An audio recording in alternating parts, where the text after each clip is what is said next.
ಶ್ರೀ ನಾರಾಯಣ ಗುರು ಸ್ವಾಮೀಜಿಯವರ 172ನೇ ಜನ್ಮ ದಿನಾಚರಣೆ ಪ್ರಯುಕ್ತ ಉಡುಪಿ ಜಿಲ್ಲಾ ಬಿಲ್ಲವ ಯುವ ವೇದಿಕೆಯ ಆಶ್ರಯದಲ್ಲಿ ಗುರು ಸಂದೇಶ ಸಾಮರಸ್ಯ ಜಾಥಾ ಹಾಗೂ ರಾಜ್ಯಮಟ್ಟದ ಭಾಷಣ ಸ್ಪರ್ಧೆಯನ್ನು ಆಗಸ್ಟ್ 30ರಂದು ಬನ್ನಂಜೆ ಬಿಲ್ಲವರ ಸೇವಾ ಸಂಘದಲ್ಲಿ ಆಯೋಜಿಸಲಾಗಿದೆ ಎಂದು ವೇದಿಕೆಯ ಅಧ್ಯಕ್ಷ ಪ್ರವೀಣ್ ಎಂ ಪೂಜಾರಿ ತಿಳಿಸಿದರು.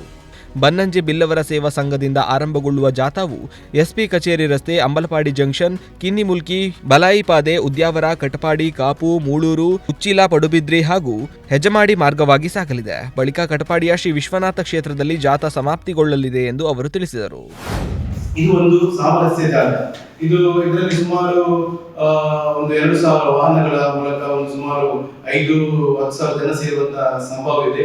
ಹಾಗೆ ಈ ಒಂದು ಜಾಥಾ ನಮ್ಮ ಬನ್ನಂಜೆಯಿಂದ ಹೊರಟು ಉದ್ಯಾವರ, ಕಟಪಾಡಿ, ಹೆಜಮಾಡಿ ವರೆಗೆ ಹೋಗಿ ಅಲ್ಲಿ ಯೂಟರ್ನ್ ಆಗಿ ನಂತರ ನಮ್ಮ ಕ್ಷೇತ್ರ ವಿಶ್ವನಾಥ ಕ್ಷೇತ್ರದಲ್ಲಿ ನಮ್ಮ ಗುರುಗಳಿಗೆ ಪೂಜೆಯಾಗಿ ಅದು ಸಮಾಪನಗೊಳ್ಳಲಿದೆ. ಹಾಗೆ ಇದರ ವೇದಿಕೆಯಲ್ಲಿ ಈ ಒಂದು ಕಾರ್ಯಕ್ರಮದಲ್ಲಿ ಇವತ್ತು ಬಹಳಷ್ಟು ನಮ್ಮ ರಾಜಕೀಯ ನಾಯಕರು ಕೂಡ ಭಾಗವಹಿಸಲಿಕ್ಕಿದ್ದಾರೆ. ಹಾಗೆ ಅವರ ಮುಂದೆ ಒಂದು ಮನವಿಯನ್ನು ಕೂಡ ಕೊಡಲಿಕ್ಕಿದ್ದೇವೆ. ಯಾಕಂತ ಹೇಳಿದ್ರೆ ಒಂದು ನಾರಾಯಣ ಗುರುಗಳ ಒಂದು ಪುತ್ಥಳಿಯನ್ನು ವಿಧಾನಸೌಧದ ಮುಂದೆ ಅನಾವರಿಸಬೇಕಂತ ಹೇಳಿ. ಯಾಕಂತ ಹೇಳಿದ್ರೆ ಇದು ಅವರಿಗೆ ಕೊಡ್ತಕ್ಕಂಥ ಗೌರವ. ಇವತ್ತು ವಿಶ್ವಗುರು ಅಂತ ನಾವು ಖಾಲಿ ಭಾಷಣದಲ್ಲಿ ಮಾತ್ರ ಹೇಳ್ತಿದ್ದೇವೆ, ಆದ್ರೆ ವಿಶ್ವಗುರಿಗೆ ಒಂದು ಗೌರವ ಸಿಗಬೇಕು. ಆ ನಿಟ್ಟಿನಲ್ಲಿ ಒಂದು ಗುರುಗಳ ಪುತ್ಥಳಿ ವಿಧಾನಸೌಧದ ಮುಂದೆ ಅದರ ಸ್ಥಾಪನೆ ಆಗಿದೆ. ಕಳೆದ ಬಾರಿ ಪ್ರೆಸ್ ಮೀಟ್ ಅಲ್ಲಿ ಕೂಡ ಕೇಳಿದ್ರು, ಯಾಕೆ ಸರ್ ನೀವು ಪಾರ್ಲಿಮೆಂಟ್ ಅಲ್ಲಿ ಕೇಳಬಾರ್ದು ಅಂತ ನಮ್ಮ ಪ್ರೆಸ್ ಮೀಟ್ ಅಲ್ಲಿ ಕೇಳಿದ್ರು. ಖಂಡಿತವಾಗ್ಲೂ ರಾಜ್ಯದಲ್ಲಿ ಮಾಡೋಣ, ಆ ನಂತರ ಕೂಡ ಪಾರ್ಲಿಮೆಂಟ್ ಅಲ್ಲಿ ಕೇಳೋಣ ಅಂತ ಹೇಳಿ.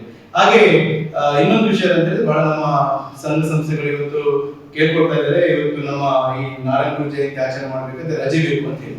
ಇವತ್ತು ಅದನ್ನು ಕೂಡ ಒಂದು ಬೇಡಿಕೆ ಇದೆ ಅಂತ ಹೇಳಿದ್ರೆ ನಾರಾಯಣ ಗುರು ಜಯಂತಿ ಆಚರಣೆಗೋಸ್ಕರ ಒಂದು ರಜೆಯನ್ನು ಕೂಡ ಘೋಷಣೆ ಮಾಡಬೇಕು ಸರ್ಕಾರ ಅಂತ ಹೇಳಿ.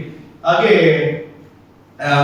ನಮ್ದು ಈಗಾಗಲೇ ನಾರಾಯಣ ಗುರು ಅಭಿವೃದ್ಧಿ ನಿಗಮ ಅಂತ ಹೇಳಿ ಸರ್ಕಾರ ಮಾಡಿದೆ, ಆದ್ರೆ ಇವತ್ತು ಕೂಡ ಅದಕ್ಕೆ ಯಾವುದೇ ಅನುದಾನವನ್ನು ಇಟ್ಟಿಲ್ಲ. ಅದು ಕೂಡ ಒಂದು ಮುಂದಿನ ದಿವಸ ಸರ್ಕಾರಕ್ಕೆ ಅನುದಾನ ಇರ್ತಕ್ಕಂಥ ಕೆಲಸ ಆಗ್ಬೇಕೆನ್ನೋ ನಿಟ್ಟಿನಲ್ಲಿ ಅದನ್ನು ಕೂಡ ಒಂದು ಮನವಿಯನ್ನು ಮಾಡಲಿಕ್ಕಿದೆ. ಹೀಗೆ ಒಟ್ಟಾರೆಯಾಗಿ ನಮ್ಮ ಈ ಯುವ ಜನತೆಗೆ ಒಂದು ಸಮಾನತೆಯನ್ನು ಮೂಡಿಸಬೇಕು ಅಂತ ಈ ಒಂದು ಸಾಮರಸ್ಯ ಜಾಥಾ.